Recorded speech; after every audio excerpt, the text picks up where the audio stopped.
Commander Zexthal adjusted his exoskeleton's atmospheric filters as his dropship descended through Earth's primitive atmosphere. Through the reinforced viewport, he observed the planet's surface with disdain. Vast expanses of chaotic green vegetation, completely unorganized and inefficient.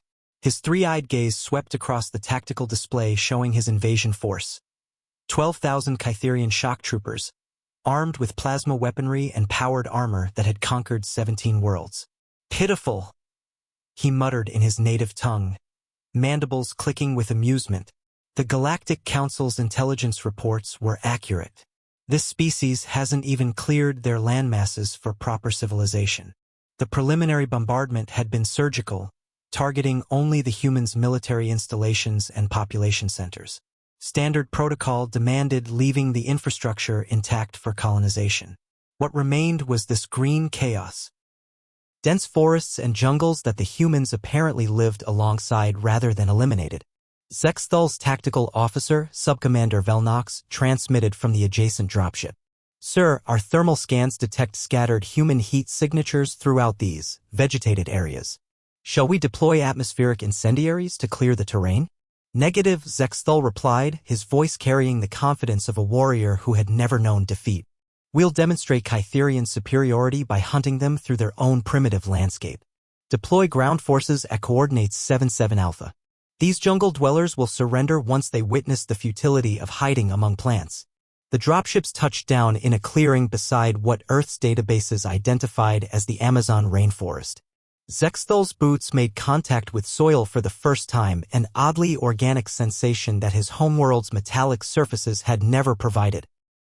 Around him, 2,000 elite soldiers formed assault formations, their sensor arrays sweeping the green walls that surrounded them.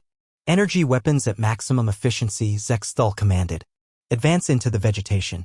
Capture any humans for interrogation. The Kytherian forces pushed into the jungle with mechanical precision.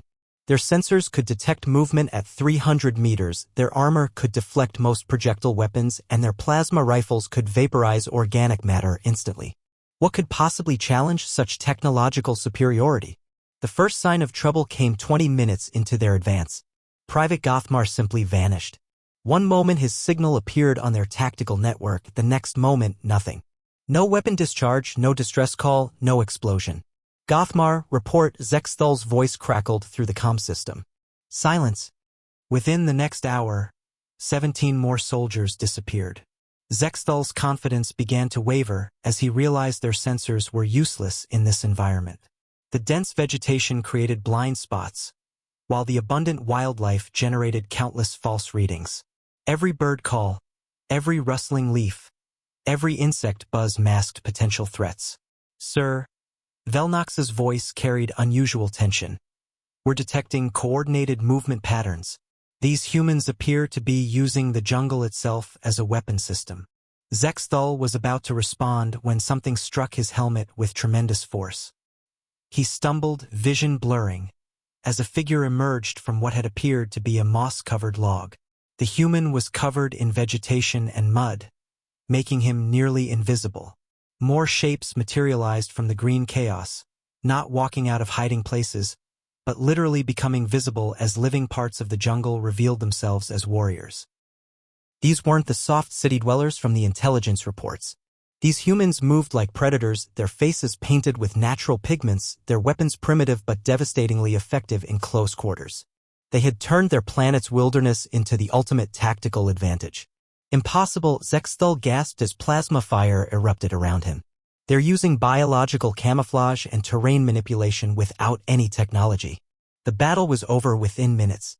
The Kytherians' advanced weapons were useless at close range, their heavy armor became liability in the dense undergrowth, and their tactical superiority meant nothing when they couldn't distinguish enemies from environment. As Zexthal found himself surrounded by humans who seemed to be extensions of the jungle itself, he finally understood why this species had never cleared their wilderness. They hadn't conquered their environment, they had become one with it. The last thing he transmitted to the orbital fleet before his capture was a single word: retreat. Earth's jungles had taught the galaxy a lesson about the difference between technology and adaptation.